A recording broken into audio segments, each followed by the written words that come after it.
Hello दोस्तों, मेरा नाम सुमित है। आज मैं आप लोगों को अपने जीवन की एक खूबसूरत घटना बताना चाहता हूँ, जिसने मेरे जीवन को बदल कर रख दिया। एक दिन मैं अपने खेतों में गया था। धूप इतनी जोरदार थी कि मुझे ऐसा लग रहा था जैसे मेरे शरीर में बुखार उठ रहा है। मैं खेत के किनारे जाकर एक पेड़ के नीचे आराम करने लगा और उस पेड़ की छांव में सर रखकर लेट गया। मेरे मन में निराशा की एक लहर थी। तभी मुझे हल्की सी मधुर आवाज सुनाई दी, क्या मुझे थोड़ा पानी मिलेगा? मैंने उसे अनसुना कर दिया क्योंकि आवाज बहुत धीमी थी। शायद मुझे ऐसा महसूस हुआ होगा। लेकिन वही आवाज फिर से सुनाई दी। अब वह थोड़ी स्पष्ट और तेज थी, क्या मुझे थोड़ा पानी मिलेगा? यह आवाज शायद मेरी बाईं ओर से आ रही थी, तो मैंने उस दिशा में देखा। जो नज़ारा मेरे सामने था वह बहुत ही अद्भुत था। एक खूबसूरत महिला मेरे सामने खड़ी थी। मुझे विश्वास ही नहीं हो रहा था कि इस धूप में कोई यहाँ आएगा। मैं हमेशा अकेला ही होता था। इस खेत में ऐसा लग रहा था कि शायद मुझे कोई भ्रम हो रहा है। लेकिन जब मैंने फिर से देखा, वह महिला मेरे पास आ गई थी। मुझे बहुत प्यास लगी है। अगर आपके पास पानी हो तो कृपया मुझे दे दो। मैंने कहा, बिल्कुल। मैं थोड़ा घबराया हुआ था। मेरे पास एक छोटा सा मटका था। उठकर मैं मटके की तरफ गया और फिर पूरा गिलास भरकर उसकी ओर बढ़ाया। उसने मेरे हाथ से वह पानी का गिलास लिया और कुछ ही क्षण में उसे खाली कर दिया। पानी पीने के बाद उसने कहा, धन्यवाद। लेकिन मेरे मन में एक सवाल चल रहा था, यह महिला तो शहर की लग रही है, यह यहाँ कैसे आई? मैंने उसे पहले यहाँ कभी नहीं देखा था। उसने पूछा, क्या ये तुम्हारा खेत है? मैंने थोड़ी झिझक के साथ जवाब दिया, हाँ, यह मेरा ही खेत है। फिर मैंने उससे पूछा, मैंने तुम्हें यहाँ पहले कभी नहीं देखा, तुम यहाँ कैसे आई? उसने हंसते हुए कहा, मैं हाल ही में इस गांव में आई हूँ। जब मैं आज खेत में आई तो पानी लाना भूल गई। अच्छा हुआ कि तुम मिले, मुझे प्यास लगी थी। यहाँ आसपास कोई नहीं था। मैं यहाँ पहली बार आई हूँ। पहले मेरे मजदूर आते थे। उसने बताया, वह बहुत खूबसूरत थी, जैसे कोई अप्सरा हो। वह धीरे धीरे चल रही थी। मैं सोच रहा था, अगर वह थोड़ी देर और ठहरती तो कितना अच्छा होता। लेकिन वह चली गई और मेरे मन में बस उसी का ख्याल था। धूप और थकान जैसे कहीं खो गई थी। मन एकदम शांत और ठंडा लग रहा था और खुशी का अनुभव दिल में गहराई से बस गया था। 2 दिन बीत गए, लेकिन वह महिला फिर नहीं दिखी। मैं उसे रोज खोजता रहा। एक दिन दोपहर में जब मैं खेत में काम कर रहा था तो फिर से वह महिला मेरी ओर आते हुए दिखाई दी। उसे देखकर मेरा दिल खुशी से भर गया। मैं गेहूं के खेत को पानी दे रहा था। वह मेरे पास आई तो मैंने पूछा, क्या हुआ, तुम्हें पानी चाहिए क्या? उसने कहा, आज मैं पानी लाई हूँ। वह मुझसे कुछ दूरी पर खड़ी थी और मुझे समझ नहीं आ रहा था कि उसे क्या बोलूं। वह मेरी उम्र से थोड़ी बड़ी लग रही थी, लेकिन बेहद सुंदर थी। मैंने कहा, यह खेत पहले रामराव संभालते थे, लेकिन अचानक आप कैसे यहाँ आ गई? उसने बताया, यह खेत मेरा है, लेकिन मैंने रामराव को काम करने के लिए दिया था। अब मैंने सोचा कि गांव में आकर खेती करूंगी। मैंने कहा, इसलिए मुझे नहीं लगा था कि आप किसान होंगे, क्योंकि आप शहर की महिला लगती हैं। यह सुनकर मैं थोड़ा हंस दी। मैंने पूछा, क्या हुआ, मैंने कुछ गलत बोला क्या? वह बोली, नहीं, ऐसा कुछ नहीं है। आप जो बोल रहे हैं वह सच है। मैंने कहा, आप छाँव में बैठना चाह रही है? वह फिर से हंसते हुए बोली, हाँ, अब खेत में आ गई हूँ तो थोड़ा धूप में रहना ही पड़ेगा। उसने मुस्कुराते हुए उत्तर दिया, बिल्कुल सही कहा आपने, मेरा नाम सुनीता है। उसने कहा, मेरा नाम सुमित है। मुझे खेती के बारे में ज़्यादा नहीं पता, लेकिन मैंने तय किया है कि इस गांव में रहकर खेती सीखूंगी। मैंने कहा, यह जानकर अच्छा लगा, और अगर आपको कोई मदद चाहिए तो ज़रूर बताना। वह बोली, क्योंकि मैं बहुत सारी चीज़ नहीं जानती, इसलिए आपके पास आई हूँ। मैंने कहा, चिंता मत करो सुनीता जी, मैं आपको पूरी मदद करूँगा। यह सुनकर उसने मुस्कुराया। थोड़ी बात करने के बाद उसने कहा, अब मुझे जाना होगा क्योंकि मुझे थोड़ा काम है। मैंने कहा, हाँ, कोई बात नहीं। दूसरे दिन जब मैं खेत में चारा डाल रहा था तो वह फिर आई। आज वह बहुत खूबसूरत लग रही थी। उसने गुलाबी रंग की साड़ी और रंग बिरंगा ब्लाउज पहना था। उसके हाथ में एक बैग था। दूर से उसने पूछा, सुमित जी, क्या कर रहे हैं आप? क्या आपका खाना हो गया? मैंने कहा, दोपहर को घर जाने वाला हूँ, चिंता मत करो। वह बोली, आपको घर जाने की जरूरत नहीं है क्योंकि मैं आपके लिए खाना लाई हूँ। मैंने पूछा क्यों? तो वो कहने लगी, आज मुझे खेत में ज़्यादा काम था, इसलिए मैंने तय किया कि हम एक साथ खाना खाएंगे। मैंने कहा, आप बैठिए, मैं काम खत्म करके आता हूँ। और मैंने थोड़ी देर में काम खत्म कर लिया। वह आराम से बैठी हुई थी। मैं उसे और उसके खाने के डब्बे को देखकर सोचने लगा, यह मेरे लिए बहुत अलग अनुभव था क्योंकि मैं हमेशा खेत में अकेला होता था और कभी किसी ने मेरे लिए खाना नहीं लाया था। उसने डब्बा खोला और खाने का सामान निकालने लगी। उसने कहा, लो खाओ। मैं नीचे बैठ गया और उसने पानी की बोतल मेरे पास रख दी। मैंने कहा, अरे आज आपने पानी की बोतल भी लाई है? वह बोली, हाँ, मैं घर से ही लाई हूँ ताकि आपको कोई दिक्कत ना हो। मैंने बोला, किसी को पानी देना तो पुण्य का काम है। मैंने बोतल से थोड़ा पानी लेकर हाथ धोए। उसने आलू के पराठे, पुदीने की चटनी और दही लाया था। मैंने खाना शुरू किया। पहले ही निवाले को खाते ही उसका स्वाद एकदम लाजवाब लगा। मैंने कभी ऐसा स्वाद नहीं चखा था। 2-3 और निवाले खाने के बाद उसने पूछा, क्या आपको पसंद आया? मैंने कहा, बिल्कुल, यह बहुत अच्छा है। माफ़ करना, स्वाद में जवाब देने का मौका ही नहीं मिला। मैंने कहा, आप भी खाइए। फिर उसने भी खाना शुरू कर दिया। उसने कहा, सुमित जी, मुझे आपसे एक बात पूछनी है। मैंने कहा, हाँ, पूछिए ना। आप हमेशा खेत में रहते हैं, आपका परिवार नहीं है क्या? मैंने कहा, नहीं, मेरी अभी शादी नहीं हुई है। यह सुनकर वह थोड़ी हैरानी से मुझे देखने लगी। मैंने कहा, मैं अपने चाचा और चाची के साथ रहता हूँ। सुनीता जी, मैं भी आपको खेत में अकेले ही देखता हूँ। आपका परिवार कहाँ है? उन्होंने कहा, घर पर नहीं है। तब मैंने कहा, इसका मतलब आपकी फैमिली शहर में है? तब वह बोली, नहीं, सच बताऊं, मेरी कोई फैमिली नहीं है। मुझे थोड़ा समझ नहीं आया, इसलिए मैंने पूछा, क्यों? सुनीता बोली, मेरे पति की एक एक्सीडेंट में मौत हो गई थी। मेरे पति ने अपने मरने से पहले इस गांव में मेरे नाम पर 4 एकड़ जमीन खरीदी थी, जिससे अब मुझे बहुत सहारा मिला है। यह सब बोलते वक्त उसकी आंखों में आंसू थे। उसकी कहानी सुनकर मुझे बहुत बुरा लगा था। मैंने उसे दिलासा देते हुए कहा, अरे सुनीता जी, इतना बुरा मत मानिए, मैं आपकी मदद के लिए हमेशा यहाँ हूँ। खेती में आपको जो मदद चाहिए बताइएगा, और बाकी सब भगवान के हाथ में होता है, हमारे हाथ में नहीं। सच बोल रहे हैं सुमित जी आप।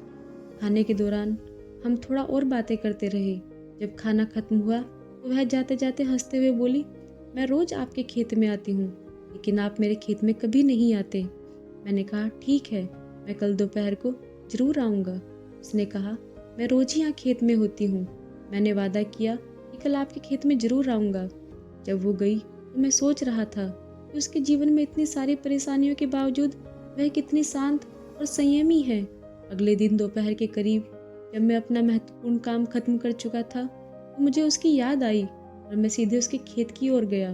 उसके खेत के बांध पर पहुंचने पर मैंने इधर उधर देखा, लेकिन वह कहीं नहीं दिखी।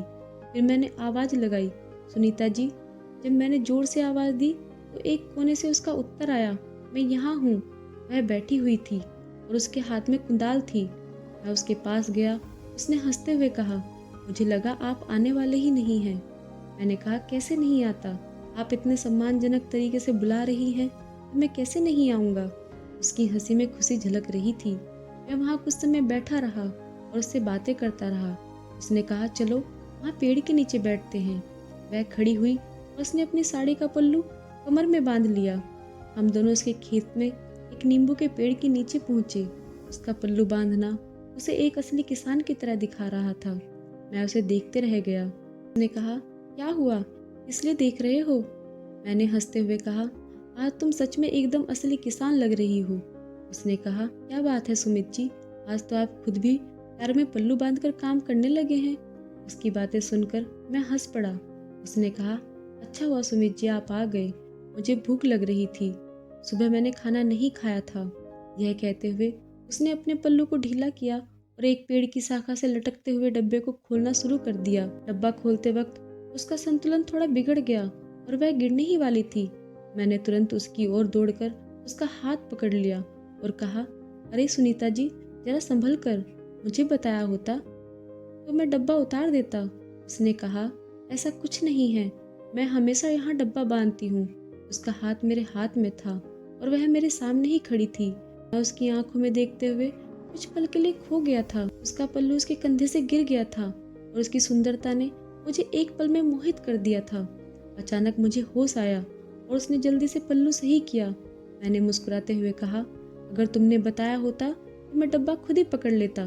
ऐसा कहते हुए मैंने उसे डब्बा वापस कर दिया। उस गर्मी की धूप में भी उस पल ने एक सुखद अनुभव दिया था। हम दोनों एक पेड़ के नीचे एक लकड़ी पर बैठ गए। सुनीता ने कहा, धन्यवाद सुमित जी, आपने मुझे गिरने से बचाया, नहीं तो सच में मुझे चोट लग जाती। मैंने जवाब दिया, ऐसा कैसे होता, मैं आपको गिरने नहीं देता। फिर उसने कहा, तो तुम्हारे चाचा चाची कभी खेत में नहीं आते? मैंने बताया, वे घर पर ही रहते हैं, खेती का सारा काम मैं ही देखता हूँ। उसने पूछा, क्या तुम्हारे चाचा चाची के बच्चे नहीं हैं? मैंने कहा, उनके बच्चे हैं, लेकिन वह पढ़ाई करके शहर में अच्छी नौकरी करने गए हैं। फिर मैंने कहा, मेरे माता पिता बचपन में ही मुझे छोड़कर चले गए थे। तब से मेरे चाचा चाची ने ही मुझे बड़ा किया है, लेकिन उन्होंने मुझे कभी स्कूल नहीं जाने दिया। यह सुनकर वह बोली, क्यों? मैंने कहा, वह मुझे पराये बच्चों की तरह समझते थे। छोटे होने पर मुझे कुछ समझ नहीं आता था, मैं उन्हें अपने माता पिता मानता था। लेकिन जब बड़ा हुआ तब सच सामने आया। उन्होंने अपने बच्चों को पढ़ाई करवाई, लेकिन मुझे खेतों में काम करने के लिए ही रखा। मेरे यह बोलते वक्त मेरी आंखों में आंसू आ गए। सुनीता ने मेरी बात सुनकर दुखी होकर कहा, ऐसा मत सोचो, यह सब तुम्हारे नसीब में था। मैंने कहा, मैं किसी को दोष नहीं देना चाहता, जो नसीब में होता है वही होता है। उसने अपनी साड़ी का पल्लू लेकर मेरी गालों को पोंछते हुए कहा, ऐसा समझो जो तुमने ही कहा था ना, जो नसीब में होता है वही होता है। उसका यह कहना बिल्कुल सच था। हम नज़दीक बैठे हुए थे और उसने अपना हाथ मेरे हाथ पर रखा। मैंने उसकी ओर देखा, लेकिन वह सामने देख रही थी। शायद उसने मुझे सांत्वना देने के लिए ऐसा किया था। उसका यह कोमल स्पर्श मेरे लिए बहुत खास और सुखद अनुभव था। उस दिन शाम तक हम वहाँ बैठे रहे। अब मैं रोज ही खेत में सुनीता से मिलता था और बातें करता था, लेकिन जब मेरे खेत में मजदूर काम कर रहे होते तब वह मेरे खेत में नहीं आती थी। ठीक उसी तरह जब उसके खेत में मजदूर होते तब मैं भी उसके खेत में नहीं जाता था। बिना कुछ कहे हम दोनों ने यह नियम बना लिया था।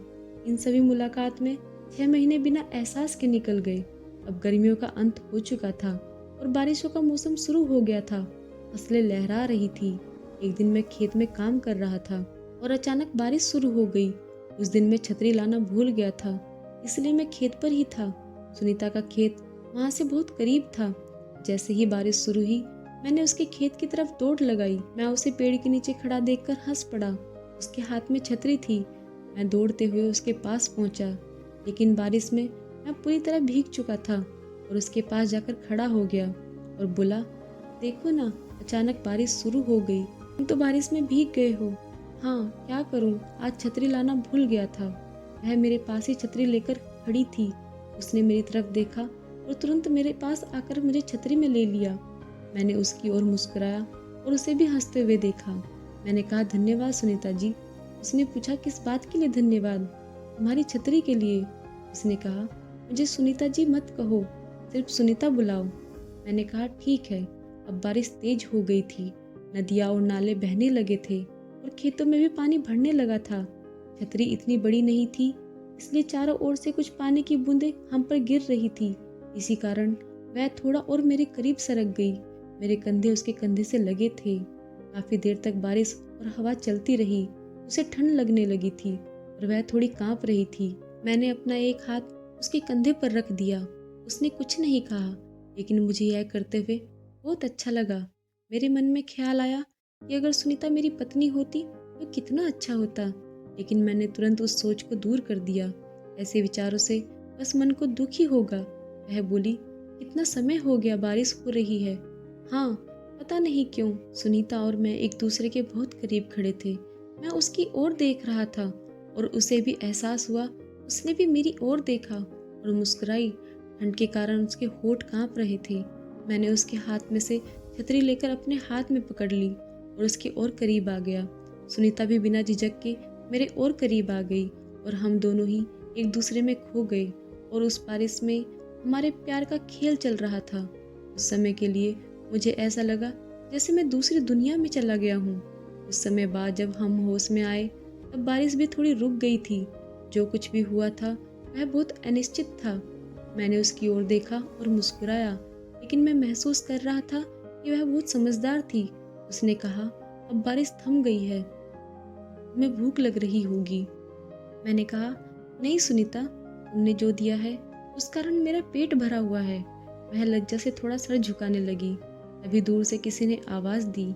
खेत के पास एक कच्चा रास्ता था और वहाँ से एक दादी आवाज़ दे रही थी, जो मेरी पहचान की थी। वह कह रही थी, अरे सुमित, कहाँ हो तुम इतनी देर से?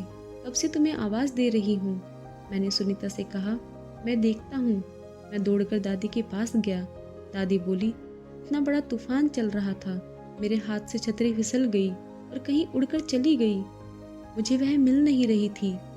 मैंने कहा, तो दादी छतरी चली गई तो जाने दो, उसे भूल जाओ। लेकिन दादी उस छतरी की बहुत चिंता कर रही थी। थोड़ी देर बाद सुनीता भी वहां आई और दादी ने उसे भी वही कहा। सुनीता ने अपनी छतरी दी और कहा, यह लो दादी, आप इसे रख लो। फिर दादी छतरी लेकर वापस लौट गई। हम वहीं खड़े थे। सुनीता ने कहा, मुझे घर जाना होगा, काम है। इतना कहकर वह चली गई, लेकिन जाते हुए उसने मुझे एक प्यारी मुस्कान दी। अगले दिन मैं खेत में नहीं गया, क्योंकि मुझे खाद लेने के लिए शहर जाना था।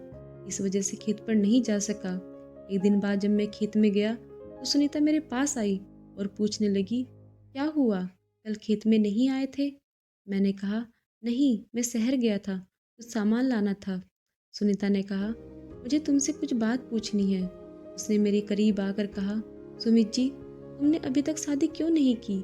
मैंने जवाब दिया, मेरे चाचा चाची ऐसे हैं, अगर मेरी शादी हो गई तो मैं अपने परिवार को संभाल लूँगा, बच्चे होंगे और फिर उनकी खेती कौन करेगा?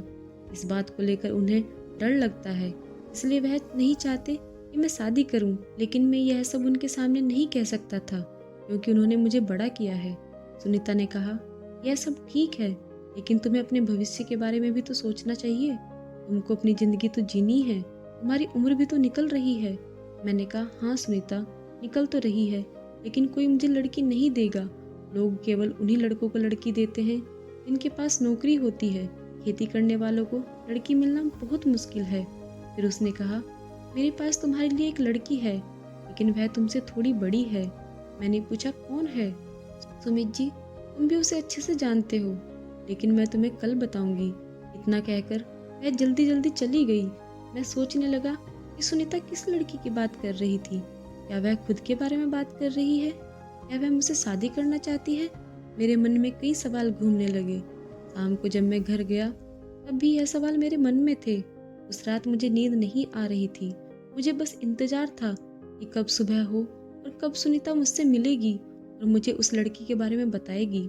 दोस्तों, अगर आप अगला भाग सुनना चाहते हैं तो कमेंट में ज़रूर बताएं।